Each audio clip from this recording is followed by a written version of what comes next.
जय राधा माधव कुंज बिहारी।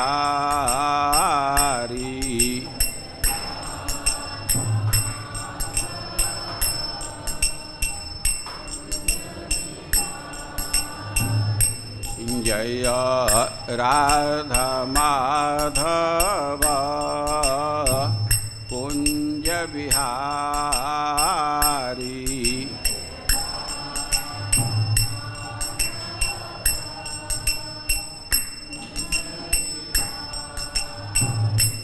जय गोपीजन वल्लभ गिरिवरधारी।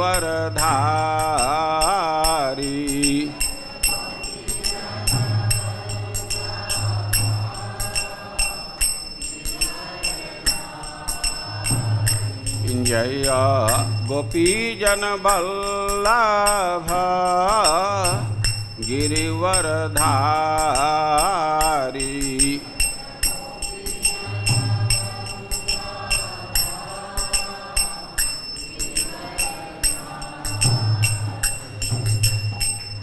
यशोदानंदन ब्रज जन रंजन।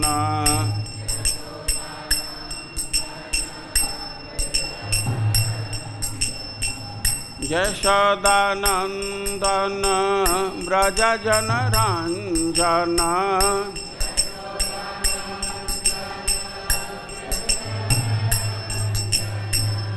यमुना तीरा वनचारी।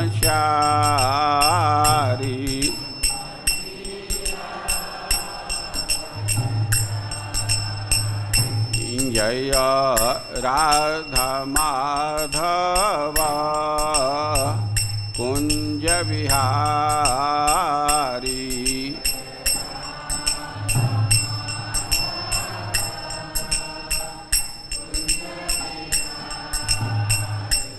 जय राधा माधव कुंज बिहारी।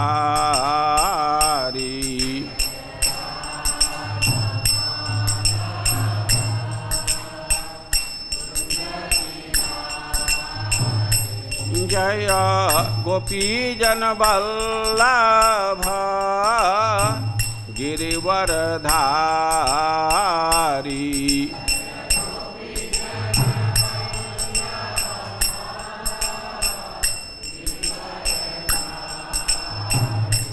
जय गोपीजन वल्लभ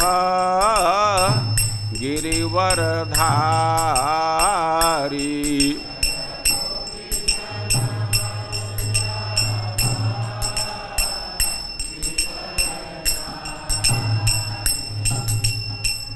यशोदानंदन ब्रज जन रंजन।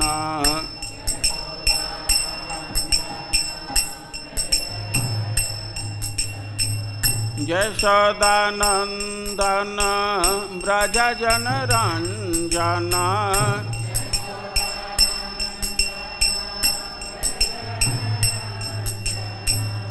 यमुना तीरा वनचारी।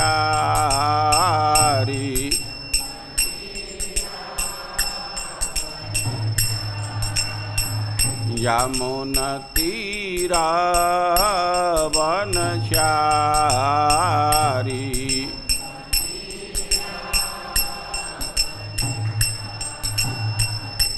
जय राधा माधव कुंज बिहारी।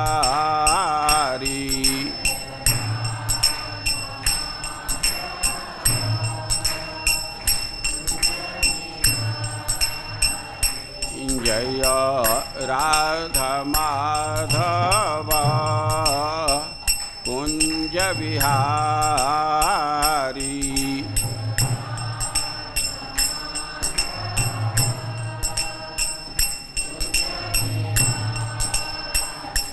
जय गोपीजन वल्लभ गिरिवरधारी।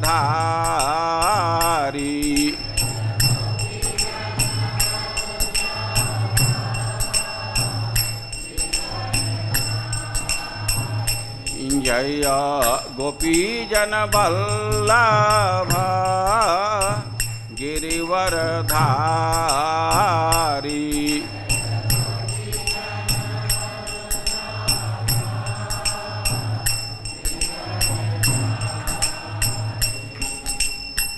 यशोदानंदन ब्रज जन रंजन।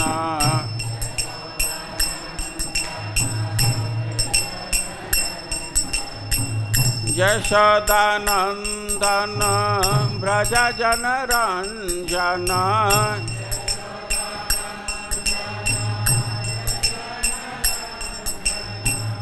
यमुना तीरा वनचारी।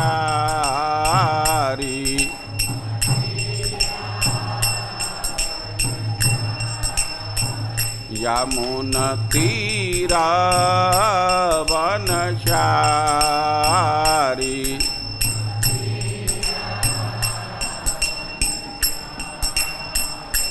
जय राधा माधव कुंज विहारी।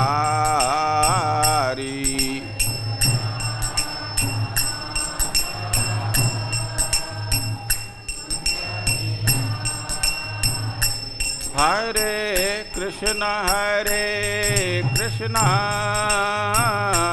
कृष्ण कृष्ण हरे हरे। हरे राम राम राम हरे हरे।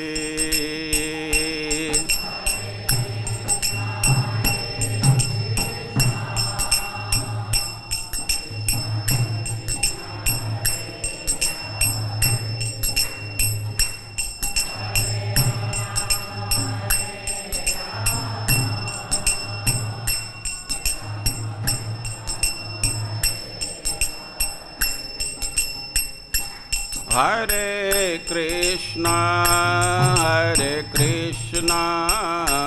कृष्ण कृष्ण हरे हरे। हरे राम राम राम हरे हरे।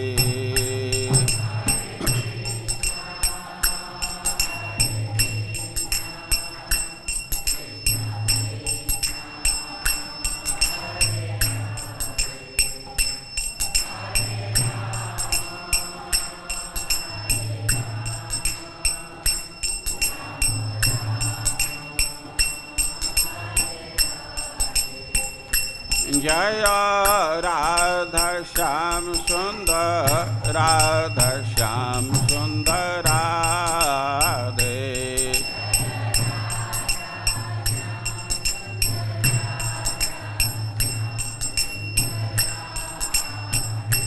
जय कृष्ण बलराम जय कृष्ण बलराम कृष्ण बलराम जय कृष्ण बलराम।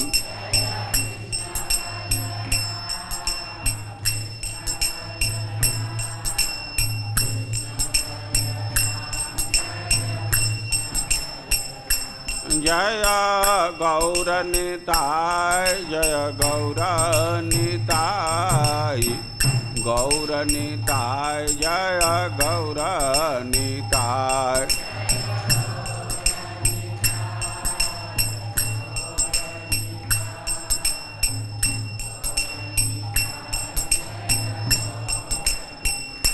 जय प्रभुपद जय प्रभुपद प्रभुपद श्रील प्रभुपद।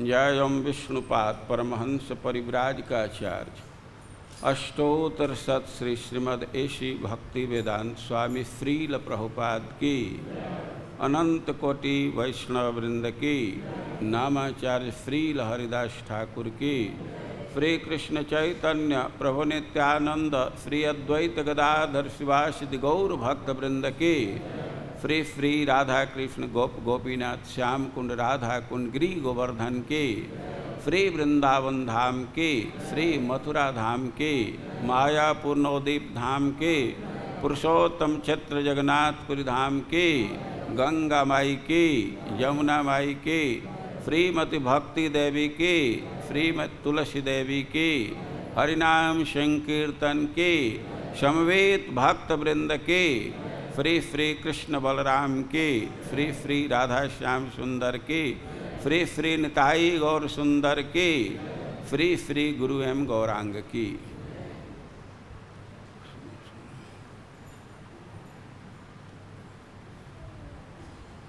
वह श्लोक लिए हो, चिदानंद भानो सदानंद सुनो कि नहीं? आ जाए तो उसको कर लेना चाहिए।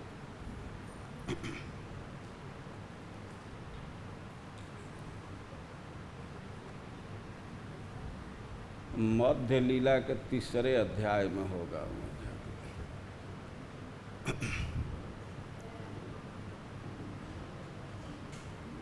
ओम अज्ञानतिमिरान्धस्य ज्ञानाञ्जनशलाकया चक्षुरुन्मीलितं येन तस्मै श्रीगुरवे नमः। हे कृष्ण करुणा सिंधु दीनबंधो जगत्पते गोपेश गोपिका कांत राधाकांत नमस्तुते।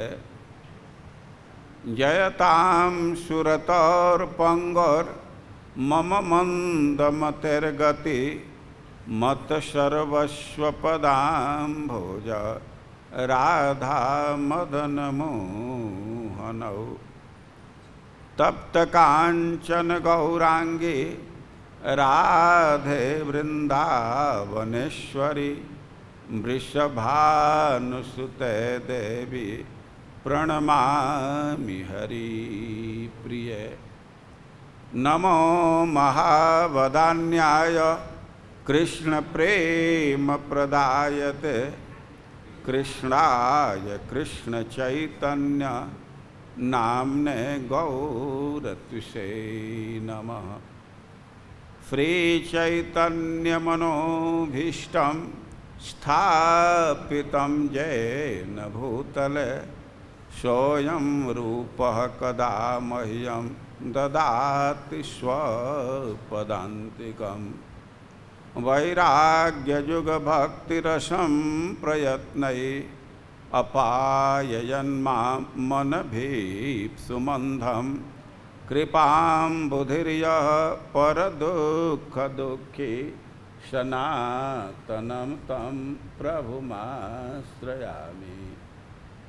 वाञ्छाकल्पतरुभ्यश्च कृपा सिन्धुभ्यैव च पतितानां पावनेभ्यो वैष्णवेभ्यो नमो नमः।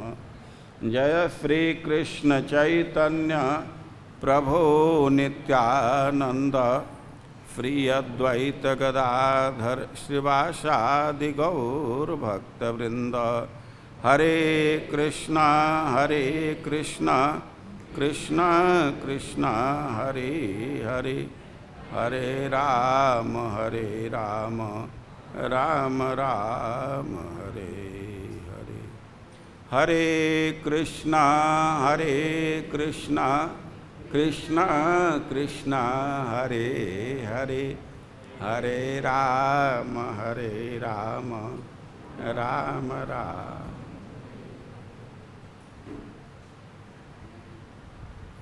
इस सत्र का आज अंतिम दिन है। कार्तिक व्रत के विषय में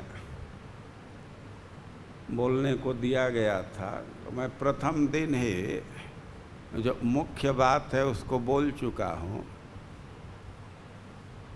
और जिस क्रम से हम लोग बढ़ रहे हैं तो इतना निश्चित है कि पूरा नहीं होगा। इसलिए मैं पुनः कुछ कृत्य को बतला देना चाहता हूँ। देखिए, सबसे महत्वपूर्ण बात यह है, हम लोग भाव भक्ति के लिए साधन भक्ति का अनुष्ठान करते हैं। साधन भक्ति अनेक है, लेकिन उसका भी वर्गीकरण किया गया है। 5 साधन भक्ति को बहुत प्रबल बतलाया गया है। नाम संकीर्तन, ब्रजमंडल का सेवन, श्रद्धापूर्वक श्री विग्रह के आराधना, साधु संग और भागवत का आस्वादन, भागवत के अर्थों का रसिक भक्तों के साथ आस्वादन। यदि इन 5 साधन को कोई करता है तो थोड़े समय में ही भाव भक्ति की प्राप्ति हो जाती है। लेकिन कंडीशन यह सद्धियान, निरपराध होना चाहिए। और भी साधन भक्ति है और सभी भक्ति में भाव उत्पन्न करने की शक्ति है। साधनेर मध्य 9 विधा भक्ति, 64 प्रकार के साधन हैं और उसमें भी जो 9 प्रकार की भक्ति है और कृष्ण प्रेम, कृष्ण दीते धरे महाशक्ति, भगवान का प्रेम और भगवान को प्रदान करने बहुत भारी शक्ति है। लेकिन एक चीज कहा गया है कि कोई साधक है तो उसमें भक्ति का स्तर धीरे धीरे बढ़ता रहता है। भक्ति करने से ही हम उच्चतर भक्ति की प्राप्ति करते हैं। भक्त्या संजातया भक्त्या। लेकिन जब तक निष्ठापूर्वक भक्ति नहीं करेंगे तब तक हम तीव्र प्रगति नहीं कर सकते। और निष्ठापूर्वक भक्ति करने के लिए आवश्यक है कि हमारा सब अनर्थ दूर हो जाए। हमारे जो अनर्थ हैं तो भक्ति में बाधा उत्पन्न कर देते हैं। और क्रम दिया गया है, साधु संग, भजन क्रिया, अनर्थ निवृत्ति, निष्ठा, रुचि, आसक्ति, तप भाव। और जब तक आसक्ति पूर्वक साधन भक्ति का अनुशीलन नहीं कर रहे हैं तो दीर्घ काल तक भी साधन करते रहेंगे और फिर भी हरि भक्ति सुदुर्लभ है। मुक्ति प्राप्त करना कोई कठिन नहीं है और भोग प्राप्त करना तो बिल्कुल आसान है।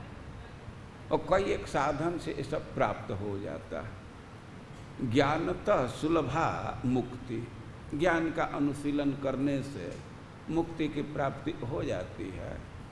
और भोग की भी प्राप्ति हो जाती है यज्ञ इत्यादि के अनुष्ठान करने से। लेकिन साधन सहस्रैरपि सेयम हरिभक्ति सुदुर्लभा। लेकिन ऐसे ऐसे हजारों साधन करें फिर भी भाव भक्ति प्राप्त करना बहुत कठिन है और भगवान भी बहुत जल्दी नहीं देते हैं।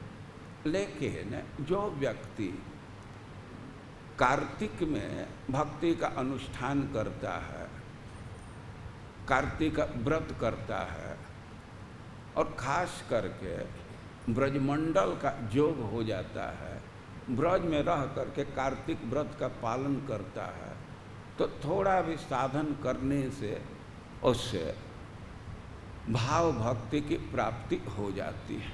और इसी को ऊर्ज व्रत कहा गया, कार्तिक व्रत। भगवान सामान्यतः जल्दी इस भक्ति को नहीं प्रदान करते, क्योंकि इस भक्ति का गुण है कि भगवान को अपने अधीन कर लेती। और भगवान को जिस व्यक्ति के अधीन होना है तो उसका छानबीन करते हैं, टेस्ट लेते हैं। अभी उसका मन दूसरे तरफ है, भोग के तरफ है, मोक्ष के तरफ है, तो इस भक्ति को प्रदान नहीं करते। भगवान भी अनन्यता देखते हैं, लेकिन जैसे माँ के परिश्रम को देख करके कृपया सिद्ध स्वबंधन, कृपा करके बंधन को स्वीकार कर लिए, और उसमें जैसे भगवान का वात्सल्य प्रकट हो रहा है, और उनका जो प्रिय महीना है दामोदर महीना, तो यह भी बहुत उदार है। और थोड़ा भी साधन करने पर स्वल्पम अप्य उरुकारक, थोड़ा भी साधन करने पर फल बढ़ा करके देता है। तो इस दृष्टि से ऊर्ज व्रत बहुत महत्वपूर्ण है। वृंदावन में स्थित होकर के कोई ऊर्ज व्रत का पालन करता है और उसके भाव भक्ति की प्राप्ति आसानी से हो जाएगी। वह हरि भक्ति विलास में कार्तिक व्रत का थोड़ा विस्तार दिया गया है। तो हम लोग इसको सुन रहे हैं, सामान्य रूप से 5 चीज़ का उल्लेख किया गया है, इसके साथ और भी चीज़ है, और कुछ कुछ खास तिथि को विशेष कृत्य होता है। और कृष्ण पक्ष में क्या करना है, शुक्ल पक्ष के प्रतिपदा के दिन क्या करना है, इसको हम लोग पढ़ चुके हैं। अब शुक्ल पक्ष के द्वितीया तिथि के कृत्य को बतला रहे हैं। तो आप लोग श्लोक की आवृत्ति कीजिए, है ना श्लोक? ओम नमो भगवते वासुदेवाय,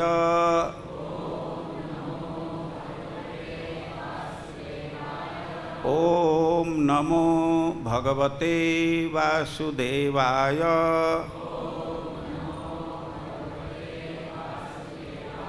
ओम नमो भगवते वासुदेवाय,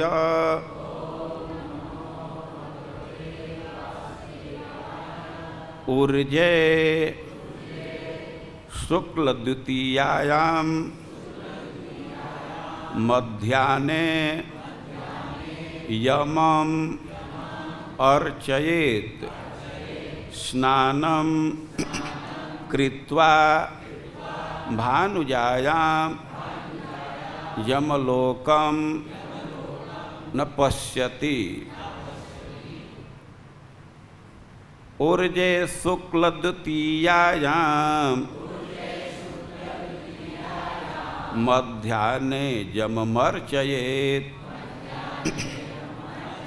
स्नानं कृत्वा भानुजायां यमलोकं न पश्यति। शुक्ल पक्ष द्वितीया के कृत्य को बतला रहे हैं कि स्नानं कृत्वा भानुजायां, सूर्य पुत्री यमुना में स्नान करके और मध्याह्न काल में यमराज की पूजा करने से व्यक्ति यमलोक का दर्शन नहीं करता है। और द्वितीया के दिन यमुना में स्नान और यमराज जी की पूजा। और भी इस विषय में कहा गया है, तस्याम निज गृहे विप्र न भोक्तव्यम ततो बुधई, कि जो बुध हैं, जानकार व्यक्ति हैं, तो उनका कर्तव्य है कि द्वितीया के दिन अपने घर में भोजन न करें। अपने घर में भोजन न करें तो उपवास करें, कहीं दूसरे जगह खाएं। और कह रहे हैं कि उपवास का विधान नहीं है। स्नेहेन भग्नि हस्तात् भोक्तव्यम पुष्टि वर्धनम, बहन को स्नेह का मूर्ति कहा गया। तो द्वितीया के दिन अपने बहन के हाथ से भोजन करना चाहिए, तो पुष्टिवर्धन, इससे स्वास्थ्य ठीक रहता है। अच्छा, अब भाई अपने घर में नहीं खा रहे हैं, अब बहन क्या भोजन कर रहे हैं, तो ऐसे ही जा कर के फोकट में खा लेना चाहिए कि नहीं। दानानि च प्रदेयानि भगिनीभ्यो विधानतः। अब भोजन तो भले ही एक बहन के घर में कीजिए, लेकिन विधान पूर्वक भगिनीभ्य, जितनी भी बहन हैं तो सबको दानानि प्रदेयानि, दान देना होता है। सर्वा भगिन्यः संपूज्या अभावे प्रति पत्नजा। द्वितीया के दिन सारे बहन का सम्मान करना चाहिए। अब मान लीजिए किसी को अपनी सगी बहन नहीं है, तो भले ही सौतेली बहन हो और उसका भी सम्मान करना चाहिए। और भी इस विषय में कहा गया है कि जश्याम तिथौ जमुनाया यमराज देवः, जश्याम तिथौ जमुनाया यमराज देवः संभोजितस् त्वति यशस्व संभोजितस्त्वतिशयस् स्वशीर्षौहृदेन तस्या शशुः करतलादिह यो भुनक्ति प्राप्नोति वित्त शुभगाम धनमुत्तमं सह। यदि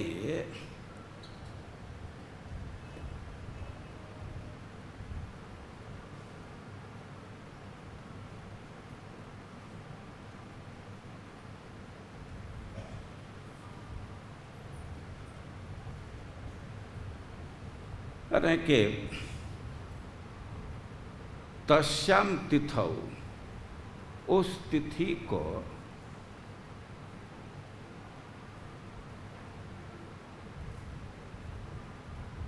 यमुना में अतिशय सौहार्द के साथ यमराज को भोजन कराया था।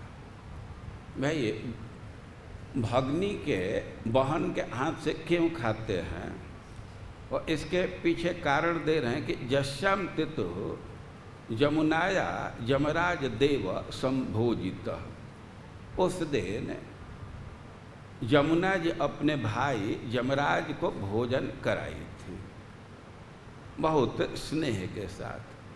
तो तस्याम स्वसु करतला मिहयो भुनक्ति।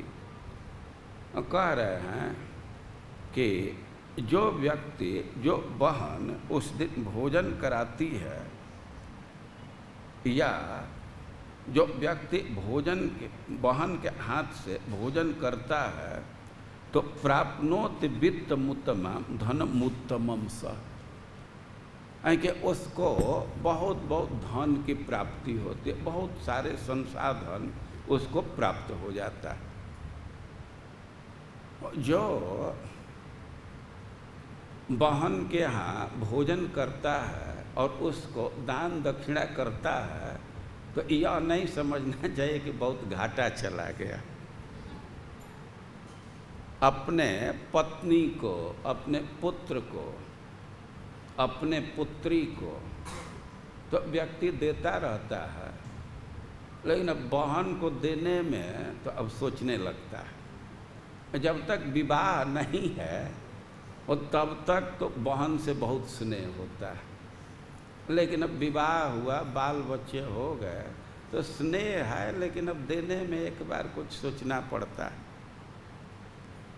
और कहीं कभी कभी तो श्रीमती जी का बहुत भारी ऑब्जेक्शन भी आ जाता है।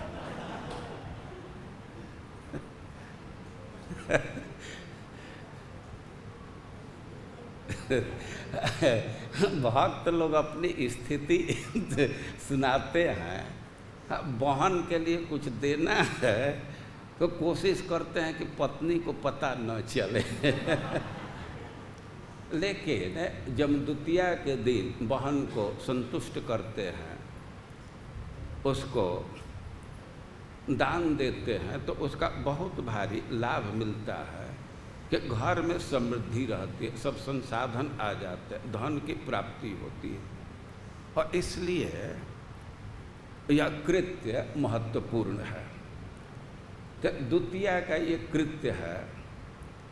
और इसके बाद अष्टमी के दिन, अष्टमी को गोपाष्टमी कहते हैं, भगवान उसी दिन गाय चराना प्रारंभ किए थे। तो तत्र कुर्यात् पूजाम, तत्र कुर्यात् गवाम पूजाम, गोग्रासम गृह प्रदक्षिणम, गवानो गमनम कार्यम, सर्वन कामान अभीप्सिता। जो लोग सब अपने मनोरथ को पूर्ण करना चाहते हैं, तो उनका कर्तव्य है कि गोपाष्टमी के दिन गाय की पूजा करें, गाय को भोजन दें और गाय की प्रदक्षिणा करें, गाय के पीछे पीछे चलें। ऐसा कार्य करने से उसका सब मनोरथ पूर्ण हो जाता है। उसके बाद एकादशी की तिथि आती है और उसको प्रबोधनी एकादशी कहते हैं। अमावस्या को लक्ष्मी जी को जगा दिए हैं, एकादशी के दिन भगवान को जगाना होता है, उनका जागरण होता है। और भगवान जागते हैं तो अच्छा होगा कि भगवान को रथ पर बैठाया जाए और उस दिन खूब दीपक जलाया जाए। जो व्यक्ति भगवान के जागरण पर रथ पर बैठा करके और दीप दान करता है, दीपावली मनाता है, तो सब तरह से वह समृद्ध रहता है। कुछ लोग व्रत ठीक से नहीं कर पाए या एकदम नहीं कर पाए, तो एकादशी से लेकर के पूर्णिमा तक व्रत करेंगे 5 दिन का, तो पूरे कार्तिक व्रत का फल मिल जाएगा। लेकिन वो व्रत थोड़ा कठोर होता है, इसी से उसको भीष्म पंचक कहा जाता है। और इसके बाद व्रत का उद्यापन करना होता है। तो इस प्रकार ये व्रत का संक्षिप्त परिचय है। हम लोग अब शुक्ल पक्ष के कृत्य के विषय में पढ़ रहे हैं। और द्वितीया के दिन जमुना जी में स्नान करना होता है। ऐसा कहा जाता है कि जो बहन का हाथ पकड़ करके स्नान करेगा तो यमराज जी उसको अपने ज्यूरिडिक्शन से बाहर कर देते हैं। ये कार्य भाई का है, लेकिन हम तो देखते हैं कि बहन को ही ज़्यादा इंटरेस्ट रहता है। उसी को मिठाई खरीदना है और क्या करना है, लेकिन वही लोग इनवाइट करती है। बहन को उस दिन संतुष्ट करना चाहिए, उसके हाथ से भोजन करना चाहिए। ये भोजन नहीं कर सके तो मिठाई जरूर खा लेना चाहिए। डरना नहीं चाहिए कि कुछ देना पड़ेगा। बहन को जरूर देना होता है, लेकिन उसका रिटर्न बहुत बढ़ करके आता है और नरक से भय समाप्त हो जाता है। यमुना के स्नान यह बहुत महत्वपूर्ण है।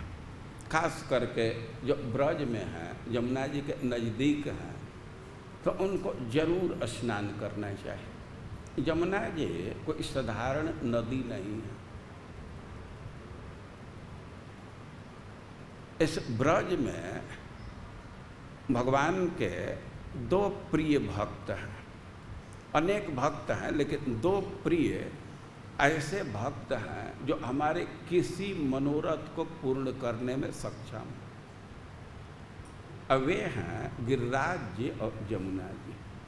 लेकिन एक चीज ध्यान देने की है कि भगवान के सेवा करने में शरीर का कोई विशेष महत्व नहीं है। कोई गोरे रंग का है, काले रंग का है, किसी के शरीर का ऊंचाई कम है, किसका अधिक है, यह बहुत काउंट नहीं करता है। अब गिरिराज जी के और यमुना जी के शरीर पर विचार करें तो बहुत अंतर है। अब गिरिराज जी की स्थिति है कि वे अचल हैं, अचल शरीर में एक जगह स्थित हैं। और जमुना जी की स्थिति है कि द्रवग्रात्री, उनका शरीर एक जगह टिक ही नहीं सकता, हमेशा बढ़ती रहती है। जमुना जी एक जगह स्थिर नहीं हो सकती। द्रवगात्री, उनका शरीर लिक्विड है। अब लिक्विड तो एक जगह टिकेगा नहीं, लेकिन सेवा दोनों करती हैं, भगवान को बहुत प्रिय।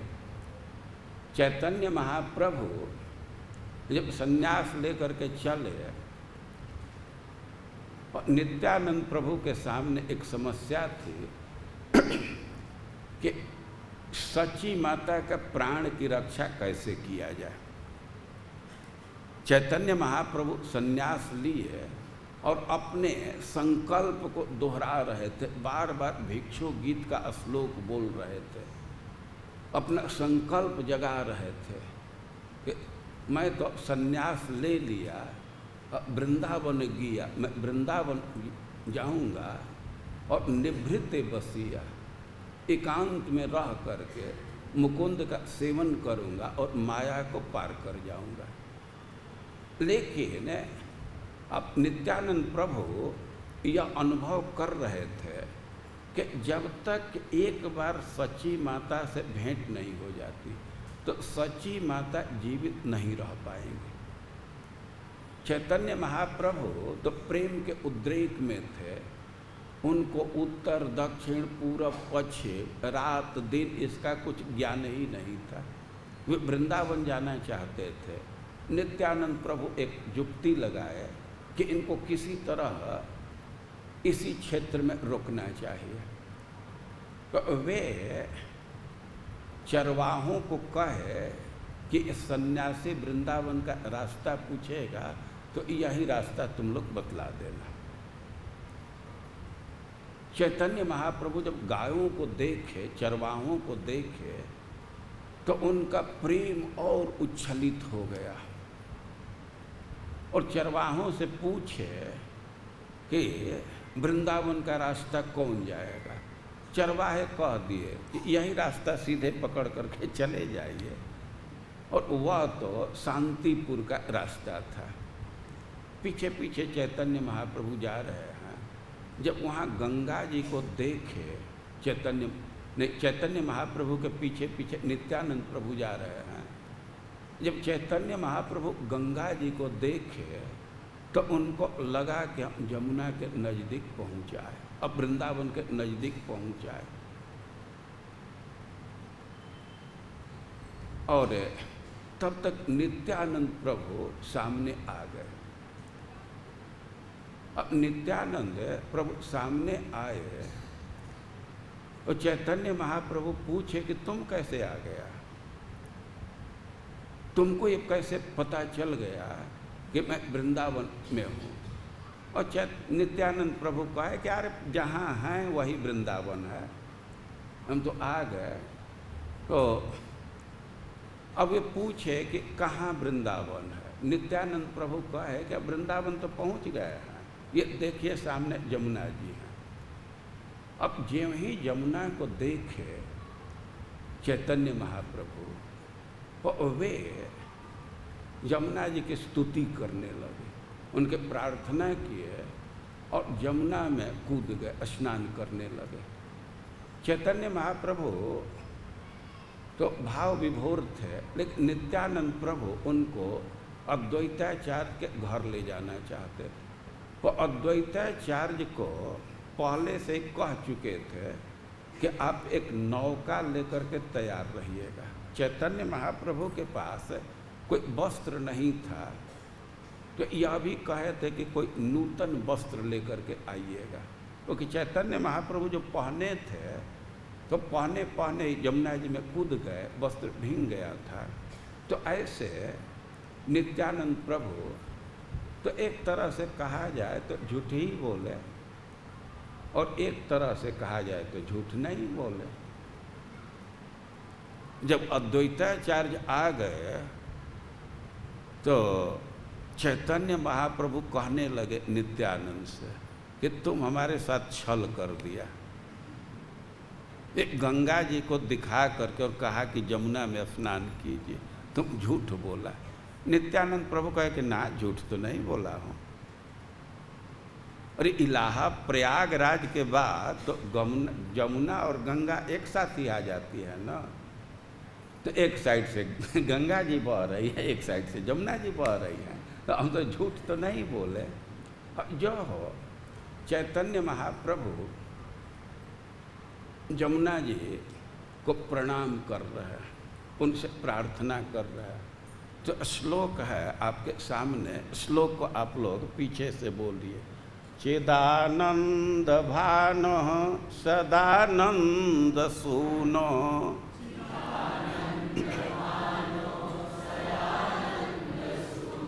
पर प्रेम पात्रे द्रव ब्रह्म गात्री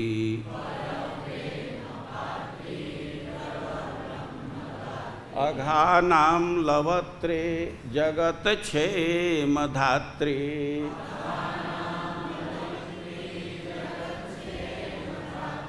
पवित्री क्रियान्न बपुरमित्र पुत्री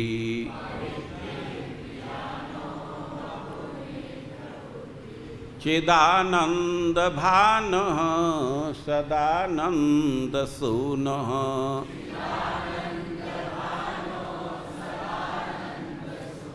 पर प्रेम पात्रे द्रव ब्रह्म गात्री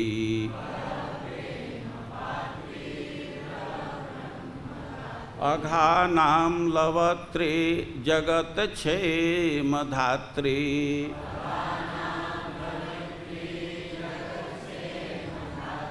पवित्री क्रियान्न बपुरमित्र पुत्री।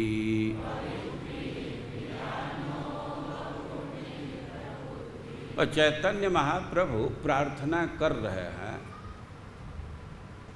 कि हे मित्र पुत्री, हे सूर्य की पुत्री, पवित्र क्रिया न बपु, हमारे शरीर को पवित्र करो, हम लोगों के शरीर को पवित्र करो। पवित्र क्रिया, पवित्र क्रियात न बपु, न मतलब हमारे, बपु मतलब शरीर को पवित्र क्रियात, पवित्र करो। अब जमुना जी का परिचय दे रहे हैं कि चिदानंद भानो सदानंद सूनो पर प्रेम पात्री द्रव ब्रह्म गात्री। चिदानंद भानो, चिदानंद ब्रह्म ज्योति जो आनंदमय है उसको चिदानंद कहेंगे। और जैसे आप देखते हैं कि सूर्य से किरण निकलती रहती है, और उसी प्रकार ये जो ब्रह्म ज्योति है तो वह तो कृष्ण का ही अंग कांति है। तो कृष्ण को सूर्य स्थानीय रख रहा है और ब्रह्म ज्योति को किरण के स्थान पर रख रहा है। तो ऐसे नंद सूनो, जो नंद के पुत्र हैं, जिनके अंग कांति ब्रह्म ज्योति है, ऐसे नंद के पुत्र का पर प्रेम पात्री, आप प्रेम के उत्कृष्ट पात्र हो। या कहीं कहीं पाठ है पर प्रेम दात्री, और नंद पुत्र के उत्कृष्ट प्रेम को प्रदान करने वाली हो। और द्रव ब्रह्म गात्री, आपका शरीर द्रव रूप है, लेकिन द्रव चिन्मय है, ब्रह्म साधारण जल नहीं है। और अघानम लवत्री, आप सारे पाप का नाश करने वाली हो। और जगत क्षेम धात्री, सारे संसार के कल्याण का विधान करने वाली। और जमुना जी कि यह शक्ति है कि किसी प्रकार के रोग को, दुख को, अलाय को, बलाय को वे दूर कर सकती और भगवान के प्रेम को प्रदान कर सकती। कृष्ण को बहुत प्रिय हैं। कल हम लोग गिरिराज जी के विषय में सुन रहे थे कि गिरिराज जी कृष्ण की सेवा करते हैं, सखाओं की सेवा करते हैं। भक्ति का मतलब यही है, सेवा करना। तो जैसे गिरिराज जी कृष्ण की सेवा करते हैं, तो वैसे ही जमुना जी भी कृष्ण की सेवा करती है। और जमुना जी से कृष्ण इतना प्रेम करते हैं कि अपना प्रसाद स्वयं ले जाकर के देते हैं। देखिए, वृंदावन निकुंज के लीला के लिए प्रसिद्ध है, और जो भगवान के प्रेमी भक्त हैं तो चाहते हैं कि निकुंज का कुछ प्रसाद मिल जाए, प्रिया प्रियतम के क्रीड़ा का कुछ प्रसाद हमको भी मिल जाए। अभी प्रसाद कैसे सुलभ होगा? तो एक भक्त तो प्रार्थना कर रहे हैं कि अब निकुंज के मार्जनी बन जाए। यद किंकरीस बहुस खलु काकुबाणी नित्यम परस्य पुरुषस्य शिखंड मौल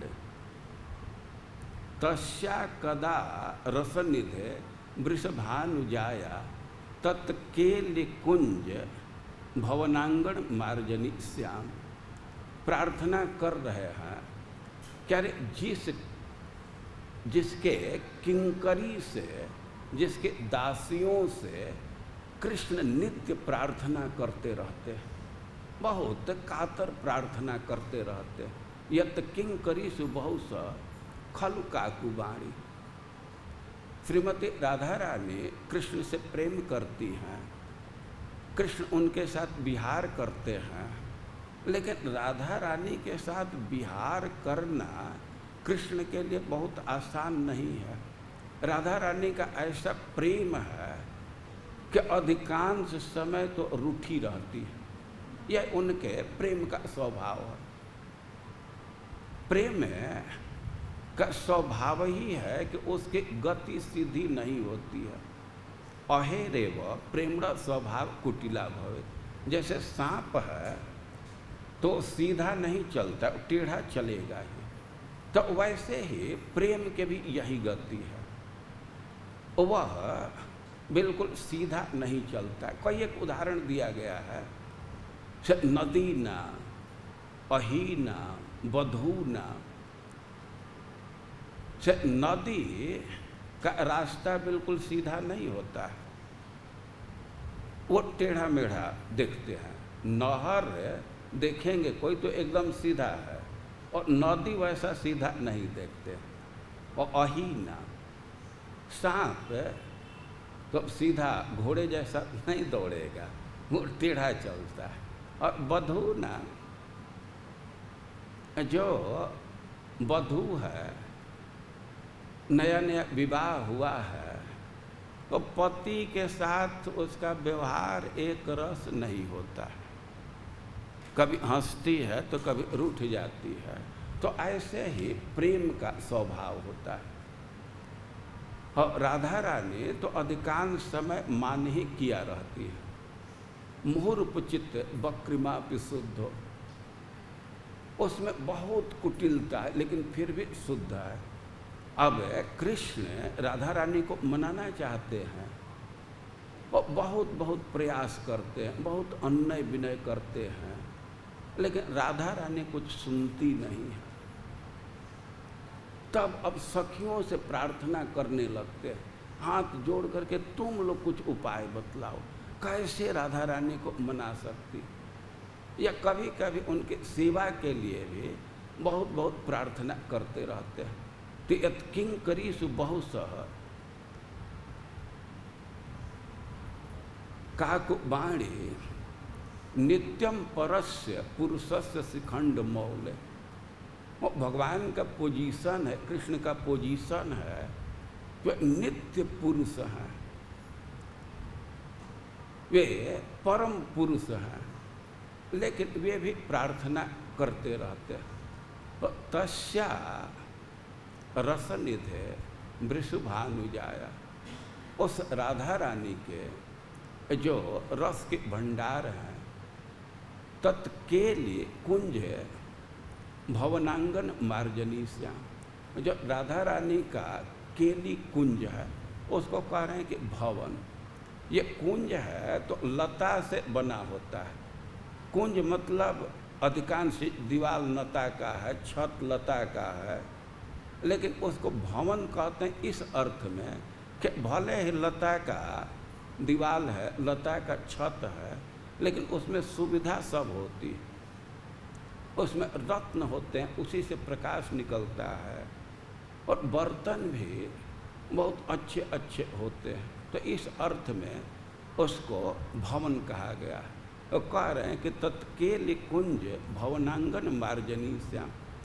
कब ऐसा समय आएगा, कब हमारा सौभाग्य होगा कि राधा रानी के कुंज भवन का मैं मार्जनी होऊंगी। मार्जनी दो अर्थ में, झाड़ू लगाने वाली को भी मार्जनी कहा जाता है। जो मार्जन करे वो मार्जनी है। तो मार्जनी व्यक्ति भी होता है, वस्तु भी होता है। व्यक्ति झाड़ू लगाते हैं तो उसको भी मार्जनी कहा जाएगा, और जिससे झाड़ू लगाते हैं, सफाई करते हैं, वो भी मार्जनी है। तो दोनों अर्थ लिया जा सकता है। अब एक प्रश्न उठाया गया है कि क्यों मार्जनी बनने की स्पृहा की जा रही है, और उसका आशय यह है कि प्रिया प्रियतम जो एकांत में विलास करते हैं, क्रीड़ा करते हैं, तो मार्जनी बनने से कुछ प्रसाद मिल जाएगा। भी आलिंगन कर रहे हैं या कुछ कर रहे हैं तो कुछ तो बेड से, जो फूल के पंखुड़ी से बनाया गया सैया है, कुछ तो गिरेगा। या वे आलिंगन कर रहे हैं तो माला का कुछ अंश गिर सकता है। पान खा रहे हैं तो उसका कुछ उच्छिष्ट गिर सकता है। तो मार्जनी होने से तो उसका प्राप्ति का सुयोग मिल जाएगा, उसका स्पर्श मिल जाएगा। और इसी से ये प्रार्थना करते हैं कि मार्जनी हो जाए। आप इस बात को समझ सकते हैं कि जैसे कोई उत्सव होता है, चंदन यात्रा होता है, और भगवान के शरीर में चंदन लगाया जाता है, तो जो भी भक्त हैं तो उनके बहुत उत्कट इच्छा होती है कि थोड़ा वो अंग चंदन हमको मिल जाए, बहुत लालायित रहते हैं। तो हम लोगों का तो यह स्तर है, ठाकुर जी के अंग चंदन के लिए ललायित रहते हैं। जो उन्नत भक्त हैं तो उनकी लालसा होती है कि निकुंज का कुछ प्रसाद मिल जाए। प्रिया प्रियतम के लीला में, खास करके सूरत व्यापार में जिस चीज़ का प्रयोग हुआ है तो उसका कुछ अंश हमको मिल जाए, एक फूल ही मिल जाए। और इसलिए स्पृहा व्यक्त की गई है कि हम मार्जनी हो जाएं। मार्जनी होने पर स्वाभाविक ही उसका स्पर्श मिल जाएगा। तो ऐसे जो उन्नत भक्त हैं तो बहुत लालायित रहते हैं। लेकिन अब जमुना जी की स्थिति पर विचार कीजिए कि जमुना जी पर प्रेम पात्री, कृष्ण को इतना प्रिय हैं कि उनको मांगना नहीं पड़ता है। भगवान स्वयं ही जा करके और अपने विलास का प्रसाद उनको देते हैं। और यमुना जी कैसे सेवा करती हैं और इस बात को भी समझ सकते हैं। श्रीमद् भागवतम में रासलीला के प्रसंग में एक श्लोक है, हम लोग एक दिन सुने थे कि तासाम अति विहारेण श्रांतानाम बदनानि सह। जब गोपियाँ दीर्घ काल तक नृत्य की तो वे थक गई। श्रांतानाम, उनके कपोल पर श्रम बिंदु आ गया, पसीना श्वेत बिंदु आ गया। तो भगवान उसका अपमार्जन की, अपनोदन की, उसको पूछे। ठीक है, अपने उत्तरीय से उनको पंखा किए, लेकिन भगवान को इतना से ही संतोष नहीं हुआ। वो कह रहे हैं ताभिर्जुत श्रममपोहित मंग संग घृष्ट फ्रज सकुच कुंकुम रंजिताया गंधर्व पालिभिरनुद्रुत आविशदवा श्रांतो गजी भिरिभरा डिव भिन्न सेतु। के गोपियों को और वे थकान से मुक्त करना चाहते हैं, या श्रांत यदि कृष्ण के लिए लेंगे तो कृष्ण भी थक चुके हैं। अरे गोपियों, साउंड ठीक करो, गोपियों के श्रम को तो वे दूर कर दिए या आंशिक रूप से दूर कर दिए। अब वे पूरा पूरा श्रम से मुक्त हो जाए, उनका थकान दूर हो जाए, तो इस दृष्टि से ताभिर्जुत श्रमम अपोहितुम, श्रम को दूर करने के लिए ऐसा शब्द दिया गया है कि दोनों तरफ लागू हो सकता है, गोपियों के श्रम को दूर करने के लिए या अपने श्रम को दूर करने के लिए। गोपियों का तो कुछ कुछ श्रम दूर भी कर दिए हैं, लेकिन पसीना पोंछ देने से बिल्कुल व्यक्ति फ्रेश नहीं होता। जब स्नान करता है तब उसका थकान दूर होता है, क्लांति दूर होती है। तो कह रहे हैं कि ताभिर्जुत, गोपियों के साथ श्रमम पोहित, श्रम को दूर करने के लिए, और अंग संग घृष्ट फ्रज। अब कृष्ण का वर्णन कर रहे हैं कि रास विहार में गोपियों का आलिंगन किए हैं, तो उसके चलते अंग संग घृष्ट फ्रज, उनका माला मर्दित हो गया, कुचल दिया गया। फिर माला कैसे कुचल दिया गया? अंग संग, गोपियों के अंग के संग से।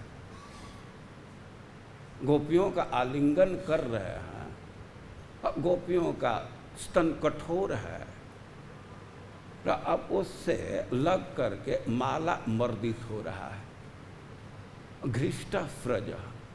और स्वकुच कुंकुम रंजिताया, सह पाठ भी है, लेकिन इससे समीचीन पाठ है स्व।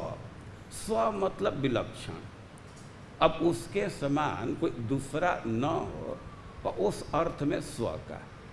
हिंदी में आप बोलते हैं स्वनाम धन्य, वे अपने नाम से धन्य है। जो असाधारण है, जिसके समान कोई दूसरा नहीं है, और ऐसा भाव व्यक्त करने के लिए स्व का प्रयोग किया जाता है। स्व कुछ कुंकुम रंजिताया। अब माला के विषय में कह रहे हैं कि गोपियों का स्तन विलक्षण है, अब उसकी तुलना दूसरे जगह नहीं की जा सकती है, और उसके कुमकुम से रंजिताया, जो रंजित है। कृष्ण गोपियों का आलिंगन कर रहे हैं, तो माला पहने हैं, तो माला उनके स्तन से लग करके, गोपियों के छाती से लग करके मर्दित हो रहा है, और उसी क्रम में गोपियों के स्तन पर जो कुमकुम है, तो वह भी माला में लग जाता है।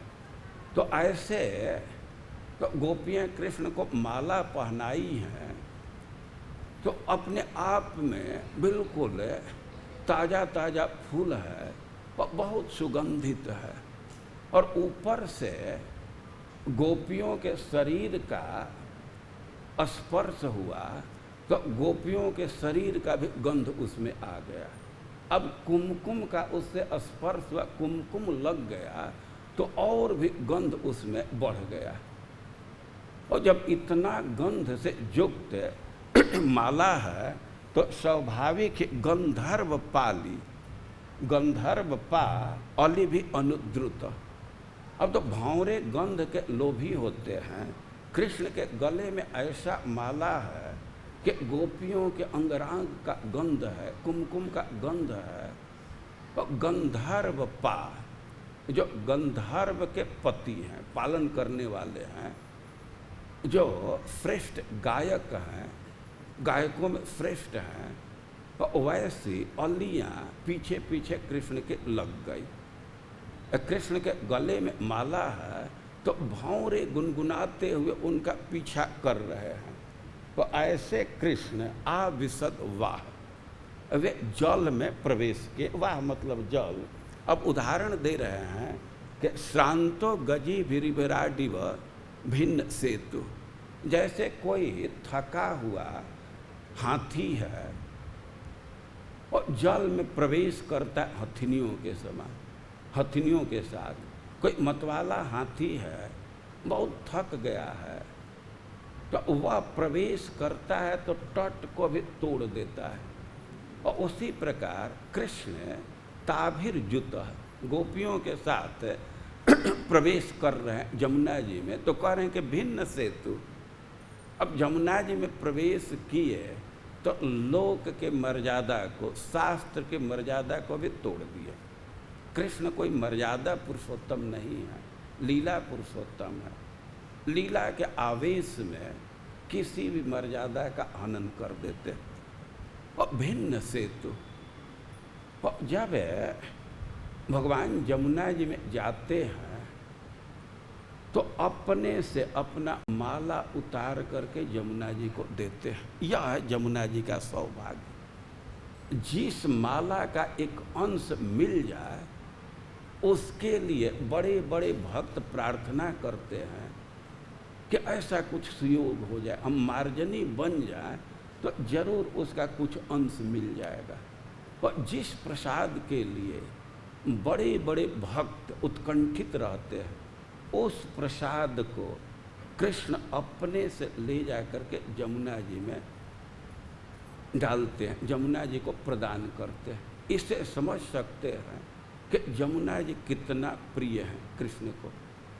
या गोपियों का अंगराग जमुना जी को प्राप्त होता है, कृष्ण का अंगराग जमुना जी को प्राप्त होता है।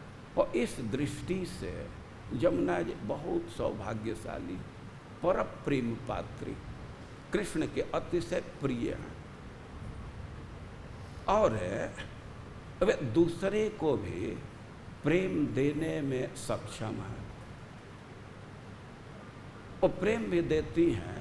और जगत क्षेम धात्री, संसार के किसी भी व्यक्ति के किसी भी कल्याण के साधन को प्रदान करने में सक्षम है, सारे संसार का मंगल करने में वे सक्षम है।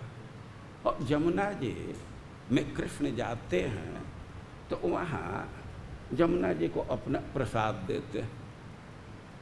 तो यह एक संकेत भी दे रहे हैं कि जब जल में प्रिया प्रियतम का विहार कराना है तो जल को सजाना होता है।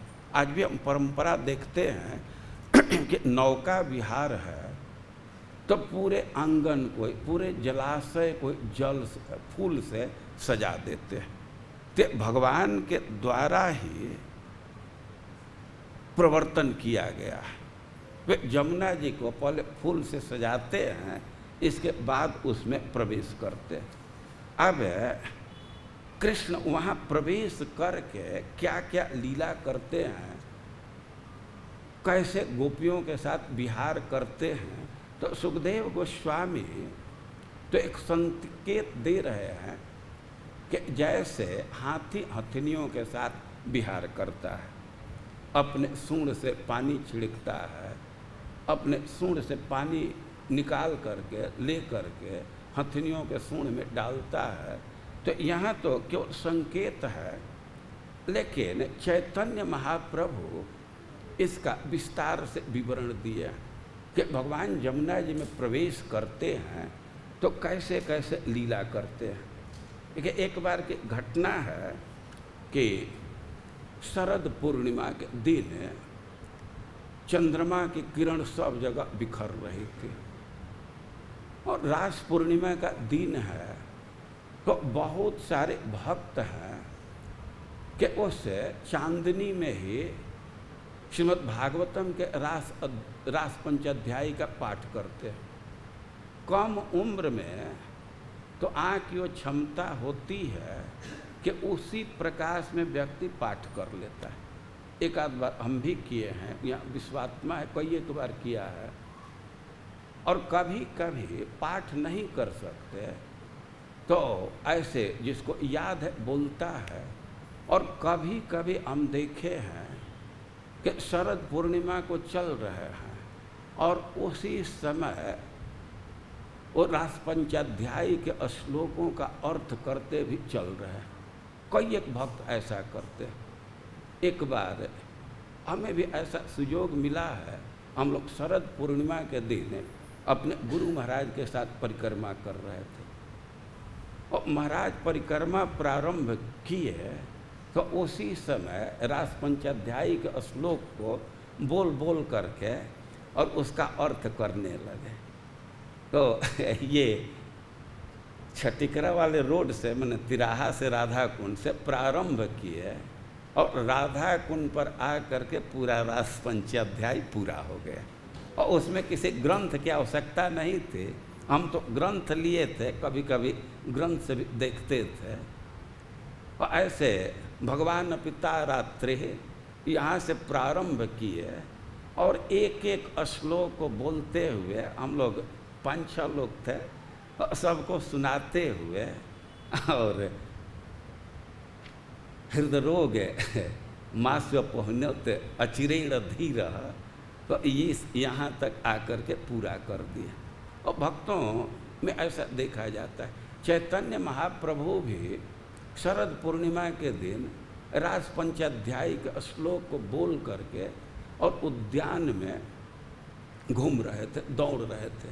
वे तो प्रेम के उद्रेक में कभी इस उद्यान में कभी उस उद्यान में दौड़ रहे थे, भक्त लोग भी उनके साथ थे।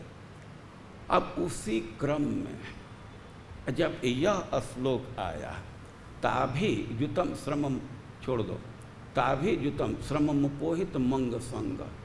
अब इस श्लोक को बोलते हुए समुद्र के नज़दीक गए और उनको लगा कि जमुना जी का जल है, चांदनी रात थी, ऐसा स्वच्छ जल दिख रहा था समुद्र का कि उनको भ्रम हो गया कि हम तो जमुना जी के नज़दीक हैं। और उस लीला के आवेश में जमुना जी में कूद गए। जमुना जी में कूदे और बिल्कुल भाव विभोर थे, मूर्छा को प्राप्त हो गए। अब तो समुद्र के लहर के अनुसार कभी ऊपर जा रहे हैं, कभी नीचे जा रहे हैं, और वे बहते बहते समुद्र के लहर से बहते बहते कोणार्क के नज़दीक चले गए। अब कुछ देर के बाद भक्तों का ध्यान आया कि चैतन्य महाप्रभु दिख नहीं रहे हैं। अब तो बड़े विकल हुए, कोई एक भक्त थे, वो निर्णय किए कि हम लोग मिल करके खोजते हैं। पहले तो इस उद्यान में उस उद्यान में दौड़े, कहीं कुछ पता नहीं चला। तब ये लोग निर्णय लिए कि हम लोग एरिया बांट करके खोजें, कोई उस एरिया में, कोई कहाँ गए होंगे, बहुत दूर तो नहीं गए होंगे। और स्वरूप दामोदर है कि हम समुद्र की तरफ जाते हैं। उनको कुछ अनुमान था, वे कोणार्क की तरफ बढ़ने लगे। कोणार्क की तरफ बढ़ने लगे तो अर्धरात्रि में ही, रात्रि के समय या भोर का समय हो गया था, और उधर से एक मछली फंसाने वाला आ रहा था, जालिया आ रहा था, और उससे पूछे कि तुम चैतन्य महाप्रभु को देखे हो इधर? और कहा कि ना ना, इधर कोई आदमी नहीं है, और हम आप लोगों को सलाह देंगे कि आप लोग उधर मत जाइए। कोई आदमी को तो नहीं देखे, लेकिन हमारी दुर्गति हो गई। वो काँप रहा था एक मुर्दा का स्पर्श होने से। हम तो जाल डाले थे समुद्र में, और जाल भारी लगने लगा तो बड़ा खुश हुए कि बहुत बड़ी मछली फंसी है, बहुत। अब खुशी से निकाल रहे थे, तब तक देखे कि मुर्दा उसमें पड़ा। अब अपना जाल निकालने के लिए, अब जाल से उसको हटाने के लिए उसको छू दिया, तब तक हमारे हृदय में प्रेत का आवेश हो गया। हमें बहुत भय लग रहा है, शरीर कांप रहा है।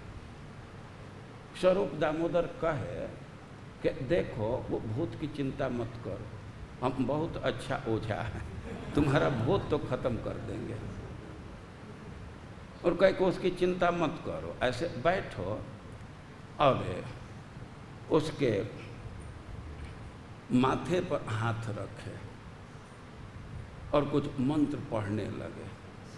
मंत्र पढ़ने लगे और मंत्र पढ़ने के बाद उसको 3 झापड़ मारेगा और कहे कि भूत खत्म हुआ तो कहा कि हाँ जरूर कुछ कुछ काम।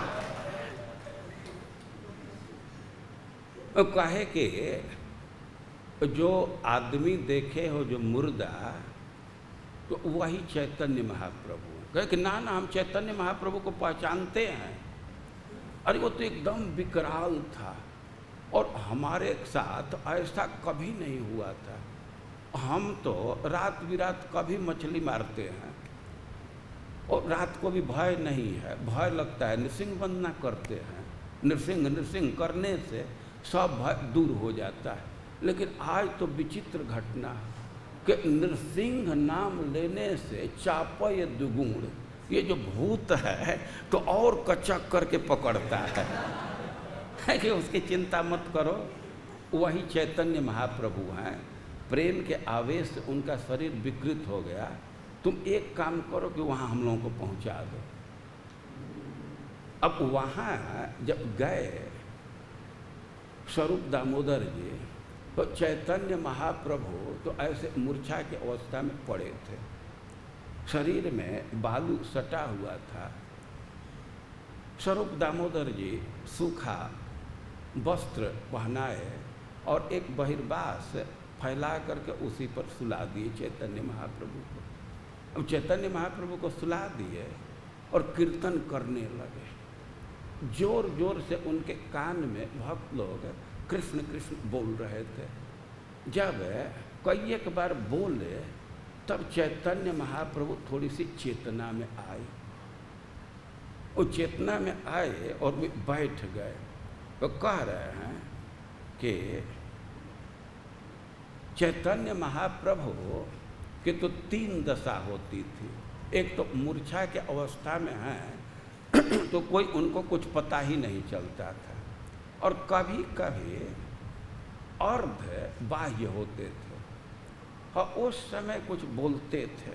तो कह रहे हैं कि अंतर्दशाए किछु घोर किछु बाह्य ज्ञान, सही दशा कहे भक्त अर्ध बाह्य नाम। कभी कभी उनको थोड़ा बाहर का भी ज्ञान होता है और फिर अपने समाधि में रहते हैं तो उसको अर्ध बाह्य कहते हैं। क्योंकि अर्ध बाह्य कहन प्रभु प्रलाप वचन, वो चैतन्य महाप्रभु अर्ध बाह्य अवस्था में थे और उसी समय कुछ कहने लगे। आकाशे कहे न प्रभु, वो किसी को संबोधित करके नहीं कह रहे थे, ऐसे ही बोल रहे थे। लेकिन सुनन भक्तगण, वे भले ही बिना संबोधित किए बोल रहे थे, आकाश में बोल रहे थे, लेकिन भक्त लोग सुन रहे थे। तो अब चैतन्य महाप्रभु बोल रहे हैं, कालिंदी देखिया आमी गेलाम वृंदावन, देखी जल क्रीड़ा करे ब्रजेंद्र नंदन। एक हम वृंदावन गए और जमुना का दर्शन किए और वहाँ देखा कि कृष्ण गोपियों के साथ लीला कर रहे हैं। राधिका दी गोपीगण संगे एकत्र मेली, जमुना रे जले महा रंगे कर केली। चैतन्य महाप्रभु वर्णन कर रहे हैं कि कृष्ण गोपियों को लेकर के जमुना के नज़दीक गए और वहाँ गोपियों के साथ विविध प्रकार लीला कर रहे हैं। तीरे रही देखी आनी सखी गण संगे, एक सखी सखी गणे दिखाए से रंगे। चैतन्य महाप्रभु कह रहे हैं कि हम भी जमुना के तट पर खड़े थे, वे मंजरी भाव में आविष्ट हैं, वो मंजरी के भाव में है। तो कह रहे हैं कि हम जमुना जी के तट पर खड़े थे और एक सखी उस कृष्ण के लीला का वर्णन कर रही थी, वो रनिंग कमेंट्री दे रही थी, वह सुना रही थी कि कैसे कृष्ण कर रहे हैं लीला। और कह रहे हैं कि पट वस्त्र अलंकारे समर्पिया सखी करे सूक्ष्म शुक्ल वस्त्र परिधान कृष्ण लैया कांतागण कैला जलावगान जल के लिए रचिला सुठाम। और कृष्ण गोपियों के साथ गए, ताभिर जुत, गोपियों के साथ गए, अपने माला को जमुना जी में डाले, या गोपियाँ भी अपने माला को डाल दी। इसके बाद गोपियाँ अपने आभूषण को या वस्त्र को उतार दी और एक सखी के हाथ में डाल दी। अब जल में प्रवेश करना है तो बहुत सूक्ष्म वस्त्र, हल्का वस्त्र पहन ली, वह भी थोड़ा लपेट करके और जल में प्रवेश की, और कृष्ण भी उनके साथ प्रवेश किए। तो कह रहे हैं कि कृष्ण लैया कांतागण कैला जलावा गाहन जल के लिए रचिला सुठा। और कृष्ण तो वहाँ जा करके स्नान भी किए, और केवल स्नान से संतुष्ट नहीं हुए, विविध प्रकार के क्रीड़ा की रचना की है। सखी है देखा कृष्ण जल के लिए रंगे। चैतन्य महाप्रभु कह रहे हैं कि मैं तो तट पर खड़ा था और दूसरा सखी अब लीला का विवरण दे रही है, और उसी के शब्द को कह रहे हैं कि सखी है देखा कृष्ण जल के लिए रंगे, कि देखो हे सखी देखो कृष्ण कैसे जल में लीला कर रहे हैं। कृष्ण मत करीवर चंचल कर पुष्कर और गोपीगण करिलेन करणीर संगे। वे लीला कर रहे हैं तो कृष्ण तो हाथी के समान है और गोपियाँ हथिनियों के समान है। आरंभिला जल के लिए अन्योन्यो जल फैला फैली हुड़ा हुड़ी बरसे जल धार। और कृष्ण गोपियों के साथ जल में प्रवेश किए तो अब जल छिड़कने लगे। तो कृष्ण जल छिड़क रहे हैं तो गोपियाँ भी कृष्ण पर जल छिड़क रही हैं, और उनमें कंपटीशन होने लगा कौन ज़्यादा जल छिड़क सकता है। सभे जय पराजय नाही किछु निश्चय जलयुक्त बाढ़िल अपार। अरे कि इतना अब जल छिड़कने लगे कि बहुत देर तक चलता रहा, और यह पता नहीं चल रहा था कि कौन पराजित होगा, किसका जय होगा। और वर्षे स्निग्ध तदित घन सिंचे श्याम नव घन घन वर्षे तडित ऊपर वर्षे स्थिर तदित गण सिंचे श्याम नव घन घने वर्षे तडित ऊपर। अब एक उपमा दे रहे हैं कि ऐसा लग रहा था कि मेघ तडित पर बिजली पर वर्षा कर रहा है, या बिजली मेघ पर वर्षा कर रही है। सखियाँ तो बिजली के समान गौर वर्ण की हैं, और कृष्ण श्यामल हैं, बादल के समान हैं। तो कह रहे हैं कि ऐसा लग रहा था कि बादल बिजली पर वर्षा कर रहा है, या बिजली बादल पर वर्षा कर रही है। दोनों तरफ से वो जल छिड़क रहे हैं। सखी गणेर नयन त्रिशित चातक गण से अमृत सुख पान करे।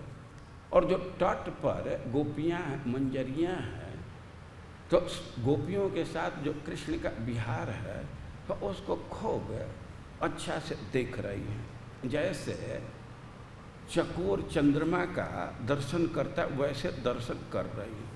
तो प्रथमे युद्ध जला जली तबे युद्ध करा करी तार पाछे युद्ध मुखामुखी। और पहले तो जल से कंपटीशन हुआ, और इसके बाद अब जल छिकना छोड़ करके हाथ पकड़ करके ही अब एक दूसरे को ठेलने लगे। कृष्ण गोपियों को ठेल रहे हैं, गोपियाँ कृष्ण को ठेक रहे हैं, और तार पाछे युद्ध मुखामुखी। अब इसके बाद तो एकदम मुंह सटा करके ठेलने लगे। अब मुख के लेवल का युद्ध होने लगा, तबे युद्ध हृदय हृदय। अब इसके बाद छाती लड़ा लड़ा करके युद्ध करने लगे, और तबे हैला दरा दरी। इसके बाद तो दांत से पकड़ पकड़ करके काट काट करके भी क्रीड़ा करने लगे। तबे हैल युद्ध नखी। अब इसके बाद नख धसा धसा करके युद्ध कर रहे हैं।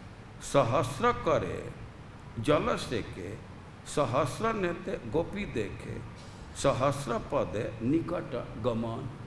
अब वर्णन कर रहे हैं कि कृष्ण तो अकेले हैं, गोपियां तो हजारों हजारों हैं, तो सहस्र करे जल से के, हजारों हजारों गोपियां एक साथ कृष्ण पर जल छिड़क रही हैं।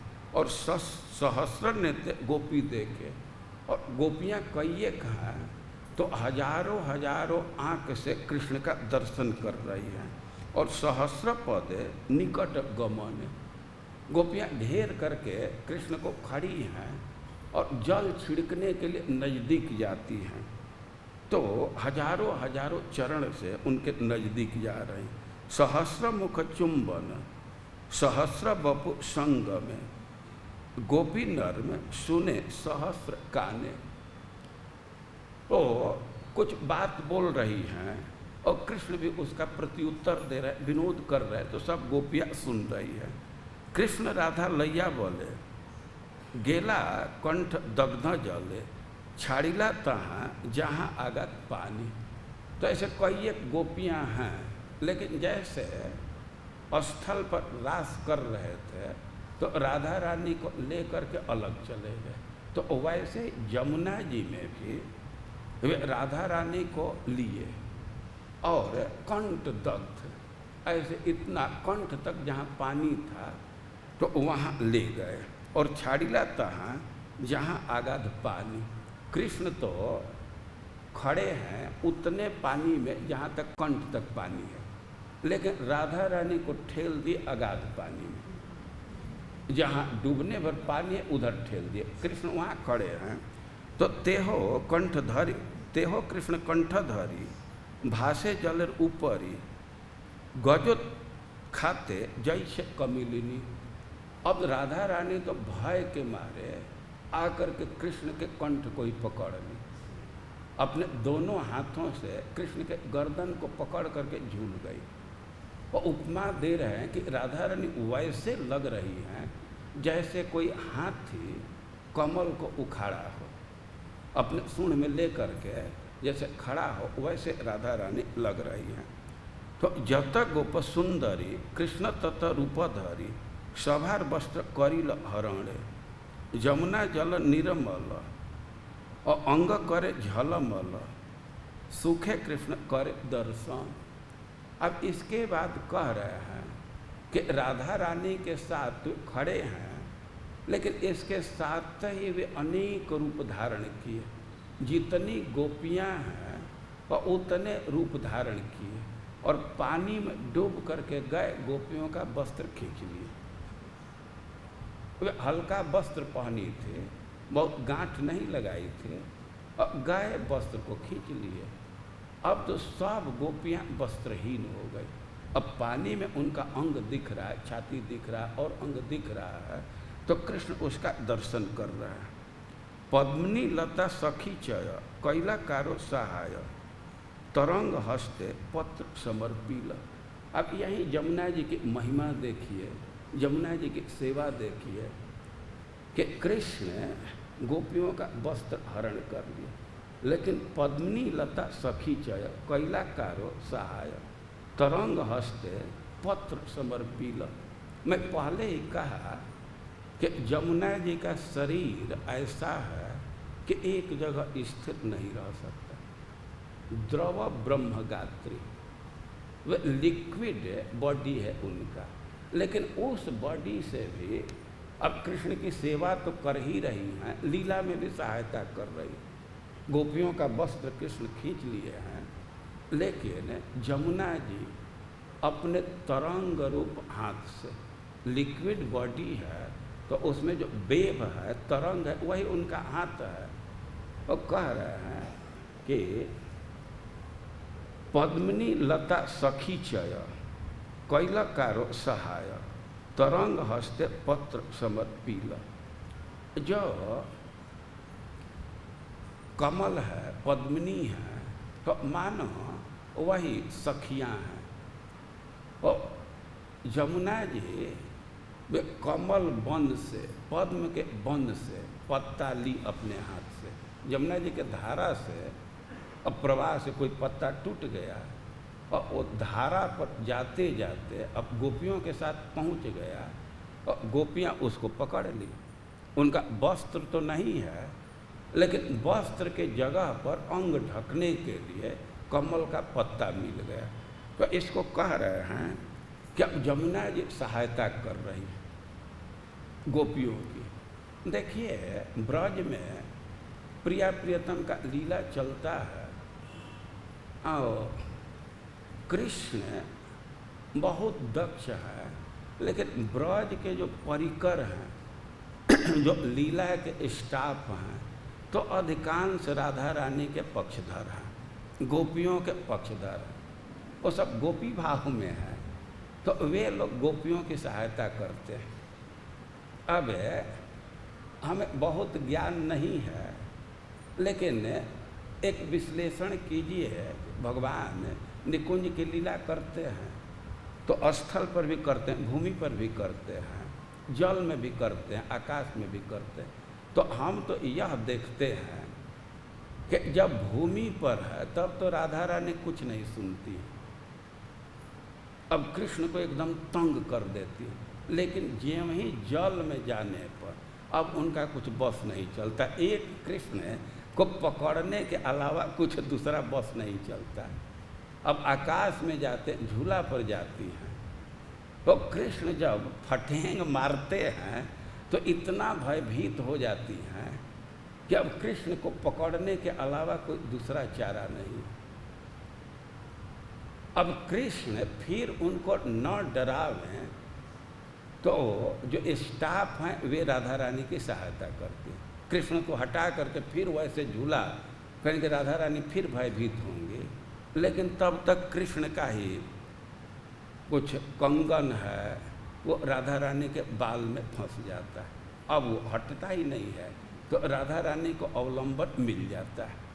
यहाँ जमुना जी में कृष्ण गोपियों के वस्त्र का तो हरण कर लिए, लेकिन जमुना जी अपने हाथ से कमल का पत्ता तोड़ी, तरंग ही उनका हाथ है और उसी हाथ से गोपियों के पास पहुंचा दी। तो कह रहे हैं कि पद्मिनी लता सखी चय कैल कारो सहाय तरंग हस्ते पत्र समर पीला केह मुक्त केश पास आग कैल अधोवास हस्ते केह कंचुल धरीला। और कुछ कुछ गोपियों को तो कमल का पत्ता मिल गया, उसी से अंग को ढक ली। अब 2 पत्ता मिल गया तो एक नीचे एक ऊपर, लेकिन सब गोपियों को यह नहीं मिल पाया। और किसी किसी गोपी का तो बाल इतना लंबा लंबा है कि जो पीछे बाल लटक रहा है उसको आगे लटका दी तो उनके अंग ढक गए।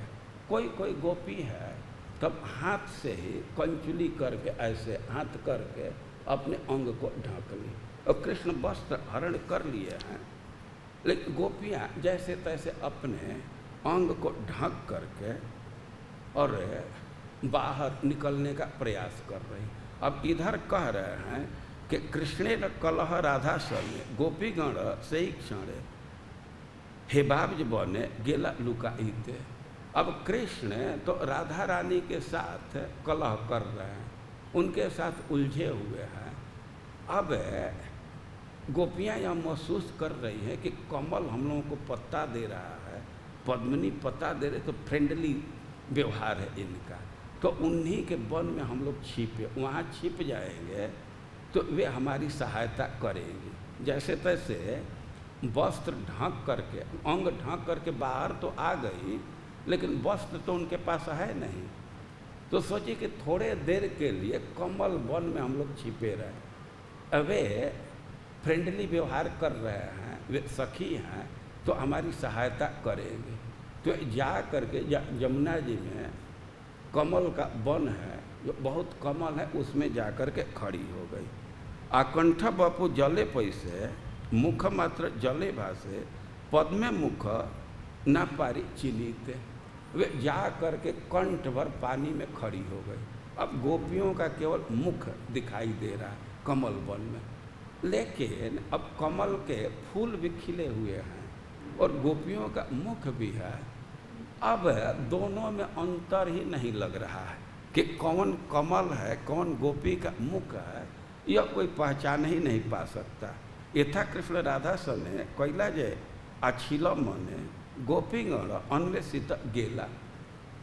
अब कृष्ण तो राधा रानी के साथ खूब अच्छा से व्यवहार किए, मैंने खूब मनमानी व्यवहार किए देर तक, लेकिन अब गोपियों की इच्छा हुई कि आखिर कृष्ण हैं कहाँ, उनका अन्वेषण करना चाहिए, खोजना चाहिए, और कहाँ राधा रानी के साथ हैं खोजना चाहिए। तो जब ही उनके मन में यह संकल्प आया तबे राधा सूक्ष्ममती जानी सखीर स्थिति सखी मध्य आशीला मिलिया। अब तो राधा रानी को ऐसा लगा कि सखियाँ इधर आएंगे तो वे इधर आ जाए, उसके पहले ही राधा रानी जा कर के और सखियों के समाज में मिल गई। जत हेमाब्ज जल भासे तत नीलाब्ज तार पासे आसी आसी करय मिलन। अब राधा रानी गोपियों के पास चली गई तो कृष्ण भी जितने गोपी थे उतना अपना रूप धारण कर लिए और कह रहे हैं कि तत नीलाब्ज तात पासे। और गोपियाँ तो स्वर्ण वर्ण की, गोरे वर्ण की हैं, तो ऐसा लग रहा था कि स्वर्ण कमल है, और उतने ही कृष्ण हो गए तो कृष्ण नील कमल दिख रहे थे। तो सबके साथ वे खड़े हो गए। नीलाब्जे हेमाब्जे ठेके युद्ध है प्रत्येके कौतुके देखे तीरे सखी गण। चैतन्य महाप्रभु कह रहे हैं कि अब तो हेमाब्ज और नीलाब्ज में युद्ध होने लगा, स्वर्ण कमल और नील कमल में युद्ध होने लगा, और हम लोग सखियों के साथ तीर पर खड़े होकर के उसको देख रहे हैं। अब आगे वर्णन करें कि क्या युद्ध हो रहा है, इसका वर्णन कर रहे हैं। तो चक्रवाक मंडल पृथक पृथक जुगल जल हैते करिल उद गम। एक चक्रवाक पक्षी होता है तो उसके स्वभाव में है कि दिन में वो सरोवर के नज़दीक रहता है, पानी में ही रहता है। ये यहाँ कह रहे हैं कि चक्रवाक मंडल पृथक पृथक जुगल जल हैते करिल उद्गम। चैतन्य महाप्रभु देख रहे हैं कि जल से चक्रवाक का जोड़ी निकला, और एक जोड़ी नहीं मंडल कई एक जोड़ी चक्रवार जल से बाहर निकला। क्या मतलब, गोपियाँ तो पहले तो आकंठ जल में थी, लेकिन अब थोड़ा सा कम जल में आई। अब कम जल में आई, उनका छाती दिखने लगा, तो एक छाती पर दो चक्रवाक दिख रहे हैं, इसी को जुगल कह, समझ रहे हैं ना। अब गोपियाँ पहले तो कंठ भर पानी में थी तो कुछ दिख नहीं रहा था, अब थोड़ा कम पानी में आई तो उनका छाती से नीचे पानी हो गया। अब छाती से नीचे पानी हुआ तो चक्रवाक जुगल, गोपियों का जो स्तन है तो लग रहा है कि चक्रवाक पक्षी है। तो एक एक साथ दो दो चक्रवाक पक्षी दिख रहे हैं। तो उठिल पद्म मंडल पृथक पृथक जुगल चक्रवाके कोयला आच्छादन। नहीं, चक्रवाक मंडल पृथक पृथक जुगल जल हैते करिल उद्गम। उठिल पद्म मंडल पृथक पृथक जुगल चक्रवाके कोयला आच्छादन। तो अब उस चक्रवाक को देख करके नीलाब्ज हेमाब्ज ठेके युद्ध करे कौतुके देखे तीरे सखीगण। एक श्लोक लगता है कि छूट गया। तो कह रहे हैं कि चक्र मंडल पृथक पृथक जुगल जल हिते करिल उद्गम। उठिल पद्म मंडल पृथक पृथक जुगल चक्रवाके कोयला आच्छादन। अब फिर अब जल से ही कमल निकला, नील कमल, और जो चक्रवाक पक्षी हैं जोड़ी में दो दो चक्रवाक, तो नील कमल उनको ढक दिया। अब कृष्ण भी वहीं गए हैं और जितनी गोपियां हैं उतना रूप धारण किया है। और कृष्ण के हाथ को नील कमल कह रहे हैं, गोपियों के स्तन को चक्रवाक कह रहे हैं, कृष्ण के हाथ को नील कमल कह रहे हैं। तो जैसे जल से कमल खिलता है तो कृष्ण का भी हाथ कमल जल से निकला और गोपियों के स्तन को आच्छादित कर दिया, चक्रवाक को आच्छादित कर दिया। उठिल रक्त बहु रक्तोत्पल पृथक पृथक जुगल और पद्म गणेर कैल निवारण। अब कह रहे हैं कि चक्रवाक का जब आच्छादन कर रहा है उत्पल पद्म, तो उसी जल से रक्त पद्म मतलब लाल कमल निकला, रक्त कमल निकला और वह पद्म का निवारण करने लगा, नील कमल का निवारण करने लगा। पद्म गणेर कैला निवारण, पद्म चाहे लुटी नीते, उत्पल चाहे राखीते, चक्रवाक लागी दुहार रण। कारण कि जो कमल है तो वह चक्रवाक को लूटना चाहता है और जो उत्पल है और वह उसकी रक्षा करना चाहते, चक्रवाक लागी दुहार रण। अब पद्म और उत्पल में युद्ध होने लगा। किस लिए युद्ध हो रहा है? चक्रवाक के लिए। बहुत लोग नहीं समझ पा रहे होंगे, तो समझिए कि जो गोपियाँ अब थोड़ा कम पानी में आई, उनका छाती दिखने लगा, तो उसको उनके जो स्तन है उसको पद्म कह रहे हैं। और कृष्ण का जो हाथ है वो भी पानी से निकला, दोनों हाथ, और दोनों हाथ दोनों स्तन पर रख रहे हैं, आच्छादित कर रहे हैं। तो इसको कह रहे हैं कि चक्रवाक को वे आच्छादित कर रहे हैं। और तब तक गोपियाँ भी अपना हाथ निकाली और उसका निवारण कर रही हैं। तो यह दृश्य है। अब इस पर ये दे रहे हैं कि पद्मोत्पल सचेतन चक्रवाक अचेतन चक्रवाके पद्म आस्वादय। अरे सामान्य जीवन में यह देखा जाता है कि जो चक्रवाक पक्षी है वो पद्म का आस्वादन करता है, कमल को वह खाता है, क्योंकि चक्रवाक तो सजीव है, वो चेतन प्राणी है। और एक तरह से देखा जाए कमल तो निर्जीव है। तो सामान्य रूप से तो यही होता है कि कमल पर चक्रवाक बैठता है, लेकिन यहाँ देखा जा रहा है कि चक्रवाक पर ही कमल बैठा है। और यह दुहार उल्टा स्थिति धर्म हैल विपरीत कृष्ण राज्य ऐसे न्याय है। अब कृष्णदास कविराज गोस्वामी या चैतन्य महाप्रभु कह रहे हैं कि कृष्ण के राज्य में उल्टा ही चलता है, कृष्ण के लीला में उल्टा ही चलता है। अरे सामान्य जीवन में तो चक्रवाक आस्वादन करते हैं पद्म का, लेकिन यहाँ तो पद्म ही आस्वादन कर रहा है चक्रवाक का। तो कह रहे हैं कि चलता है कृष्ण लीला में, ऐसा होता है। और इसको विपरीत अलंकार कहते हैं। अब एक और इस पर टिप्पणी कर रहा है कि मित्रेर मित्र सहवासी चक्रवाके लूटे आसी कृष्ण राज्य ऐसे व्यवहार। कि एक विचित्र घटना है कि जो मित्र का मित्र है वही चक्रवाक को लूटना चाहता है। मित्र का मित्र, देखिए कमल की दो जाति है। जो पद्म है तो सूर्य के उपस्थिति में वो खिलता है, और जो उत्पल है वो सूर्य के अनुपस्थिति में खिलता है।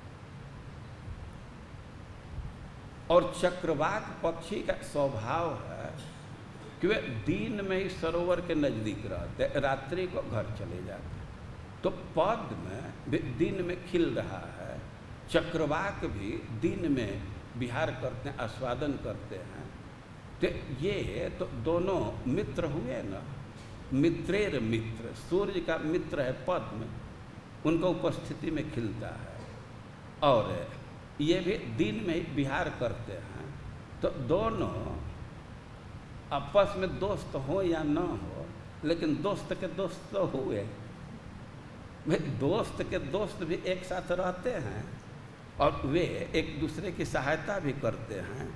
लेकिन अब यहाँ स्थिति है कि दोस्त का दोस्त ही लूटना चाहता है, सूर्य का दोस्त ही लूटना चाहता है।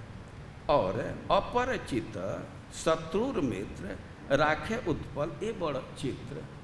और जो उत्पल है, जो रात्रि के समय खिलता है, जिसका चक्रवाक से कभी परिचय ही नहीं हुआ, वे रक्षा करना चाहते हैं। और चक्रवाक के रक्षा कर रहे हैं दो कमल, वे है गोपियों का दोनों हाथ। कृष्ण उनके छाती पर हाथ रखना चाहते हैं, तो गोपियाँ अपने हाथों से उसका वारण कर रहे, निवारण कर रही, रोक रही है। यह दृश्य चैतन्य महाप्रभु इसका दर्शन कर रहे हैं और ऐसे आकाश में बोल रहे हैं, स्वरूप दामोदर इत्यादि इसको सुन रहे हैं। आप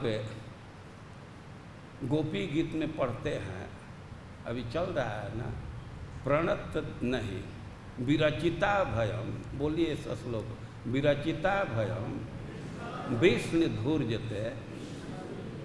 नहीं, आप लोग साथ में बोलिए, हमको नहीं याद आ रहा है। विरचिता भयम विष्णु धूर्जते शरण में जुषा संसृते भया सरोरुहम कांत कामदम शिरसि देहि न श्रीकर ग्रह। इसका अर्थ क्या है? विरचिता भयम, जो अभय दान प्रदान करता है। और किसको अभय दान करता है? जो संस्कृति से भयभीत है, जन्म मृत्यु से भयभीत है, और उसको अभय दान करने वाला है। विरचिता भयम विष्णु धूर्जते, और आगे चरण में युषाम संस्कृते भयात, जो संस्कृति के भय से आपके चरण में आया है, जो हाथ अभय प्रदान करता है। और कांत कामदम, वह सारे मनोरथ को पूर्ण करने वाला है, तो उसी हाथ को हमारे मस्तक पर रखिए। और कह रहे हैं कि श्री कर ग्रहम। श्री कर ग्रहम का एक अर्थ है कि जो हाथ लक्ष्मी जी का पाणी ग्रहण किया, श्री मतलब लक्ष्मी, श्री कर ग्रहम, जो लक्ष्मी जी के हाथ को पकड़ा। जरूर यह अर्थ है, लेकिन एक अर्थ है श्री मतलब राधा रानी। श्री कर ग्रहम, जिससे हाथ को राधा रानी पकड़ी है। कृष्ण राधा रानी के छाती पर हाथ रखना चाहते हैं, लेकिन उनके हाथ को राधा रानी अपने हाथ से पकड़ लेते हैं कि नहीं, ऐसा नहीं कर सकते। तो यह भी अर्थ है श्री कर ग्रहम। तो वही दृश्य यहाँ गोपियों के समक्ष उपस्थित हो रहा है कि कृष्ण तो गोपियों के छाती पर हाथ रखना चाहते हैं, लेकिन गोपियाँ अपने हस्त कमल से उसका निवारण कर रही, और उसको भगवान के हाथ को पद्म कह रहे हैं, और गोपियों के हाथ को उत्पल कह रहे हैं, और गोपियों के स्तन को चक्रवाक कहते हैं। तो चक्रवाक और पद्म का रिलेशन है, दोनों सूर्य के मित्र हैं। लेकिन उत्पल तो रात्रि के समय उदित होता है, तो चक्रवाक से तो उसका कोई मेल ही नहीं है। लेकिन यहाँ विचित्र बात है कि जो शत्रु का मित्र है वो रक्षा कर रहा है, और जो मित्र का मित्र है वो लूटना चाह रहा है। तो अपरिचित शत्रु मित्र राखे उत्पल, ये बड़ा चित्र, यही बड़ा विरोध अलंकार, यानी कि ये विरोधालंकार है। अतिशयोक्ति विरोधाभास दुई अलंकार प्रकाश, करी कृष्ण प्रकट देखा इल, जहा करी आस्वादन आनंदित मोर मन, नेत्र कर्ण जुग्म जुड़ा इल। चैतन्य महाप्रभु कह रहे हैं कि हम लोग तो साहित्य में पढ़े थे विरोधा अलंकार, अतिशयोक्ति अलंकार, लेकिन कृष्ण अपने लीला में इसको मूर्त रूप दे रहा है और इसको देख करके हमारा कान और आँख दोनों शीतल हो गया। वो चैतन्य महाप्रभु कृष्ण के जिस जल विहार का आस्वादन किए हैं, दर्शन किए हैं, उसका विवरण दे रहे हैं। और जमुना जी कृष्ण को अवसर देते हैं श्रमम पोहितुम, गोपियों के श्रम को दूर करने के लिए या अपना श्रम दूर करने के लिए। भगवान ही अब नर लीला कर रहे हैं तो वे भी नृत्य करते हुए थक गए हैं, तो अपना श्रम दूर करने के लिए जमुना जी में प्रवेश करते हैं। और जमुना जी कृष्ण के लीला में सहायता करके सेवा करती है और जगत क्षेम धात्री, सारे संसार का कल्याण करने वाली, ये जमुना जी की महिमा है। जब अक्रूर जी कृष्ण को ले करके मथुरा जा रहे थे और सुखदेव गोस्वामी वर्णन कर रहे हैं कि गोपियां तो रोते रोते मूर्छित हो गई, उनको तो वहीं कठुई मार दिया, वे बहुत रो रही थी, विधाता को कोस रही थी। और कृष्ण, सुखदेव गोस्वामी संकेत दे रहे हैं भगवान भी अरे कोई देखा उनको रोते हुए? रामा क्रूर युतो नृप, अपने चाचा के साथ हैं, अपने बड़े भाई के साथ, और रो तो जरूर रहे थे लेकिन तुरंत उसको पूछ लेते थे कोई देख ना ले, नहीं तो बहुत भारी बेइज्जती होगी। लेकिन कालिंदिम अघनासिम यजौ रथेन वायु वेगेन, अब कृष्ण ऐसा विषम स्थिति महसूस कर रहे हैं कि अब हम क्या करें।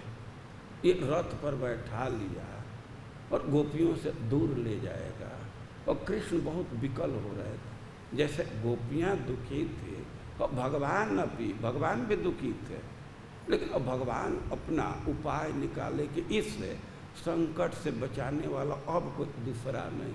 अरे कलिंद की पुत्री है, सब संकट को दूर करने वाली है, तो हमारे भी संकट को वही दूर करेगी। और जमुना जी में जाकर के प्रवेश किए तब जाकर के वृंदावन में रह पाए, नहीं तो अक्रूर उड़ा करके ले गए होते। तो यह कह रहे हैं कि जैसे गिरिराज जी भगवान की सेवा करते हैं और वैसे जमुना जी भी सेवा करते हैं। और चैतन्य महाप्रभु का पर प्रेम पात्री, और श्लोक निकालो फिर से, पर प्रेम पात्री, और पाठ कहीं कहीं है पर प्रेम दात्री। जैसे पहले आप सुने कि भगवान को इतना प्रिय है जमुना जी कि अपने से ले जा करके प्रसाद माला देते, और जमुना जी उत्कृष्ट प्रेम को प्रदान करने में भी सक्षम। तो कार्तिक व्रत में जमदूतिया के दिन का जो विधान है, उसमें एक विधान यह है कि जमुना जी में स्नान करना चाहिए। जो वृंदावन में रह रहे हैं उनको लाभ लेना चाहिए, लेकिन एक चीज़ ध्यान रखना चाहिए कि अकेले न जाए तो अच्छा है, खास करके स्त्री, वृद्ध या जो तैरना नहीं जानते हैं उनको अकेले नहीं जाना चाहिए, किसी को ले करके जाना चाहिए।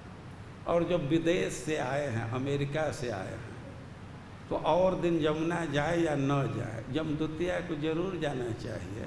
डुबकी नहीं लगाएंगे तो किसी बर्तन से पानी लेकर के नहा लीजिए, लेकिन जमुना जी के तट पर ही जा कर के यह काम कीजिए। ऐसे हम लोग कार्तिक व्रत के विषय में कुछ सुन रहे थे। आज अंतिम सत्र है, समय पूरा हो गया, अभी इसका कुछ अंश बाकी भी है, लेकिन संक्षेप में उसको मैं पहले ही कह दिया।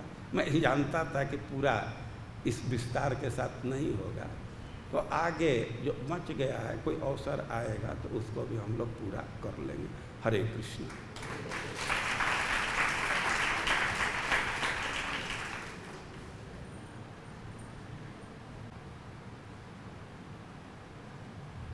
देखिए, भगवान का जन्म हुआ मथुरा में और उनको उसी रात्रि में गोकुल पहुंचाया गया। और गोकुल से जब वृंदावन आए तो थोड़ा सा विचार में अंतर है, कुछ दिन का अंतर हो सकता है। 3 वर्ष 4 महीना कुछ दिन उनका उम्र था, जीव गोस्वामी के अनुसार थोड़ा सा अंतर भी है। 3 साल 4 महीने। तो ये जो दामोदर बंधन की लीला है, जो वृक्ष गिरे उसी से घबरा करके गोकुल का त्याग किया गया। तो दामोदर बंधन की जो लीला है तो लगभग 3 साल की अवस्था में हुआ। जो गिरिराज धारण किए हैं तो वह सप्ताहायन, इसकी तो चर्चा हम लोग किए हैं। 7 वर्ष और 2 महीना कुछ ऐसे है। और ये जो जल केरी का वर्णन है शरद पूर्णिमा का, तो लगभग 8 साल के उम्र में किए।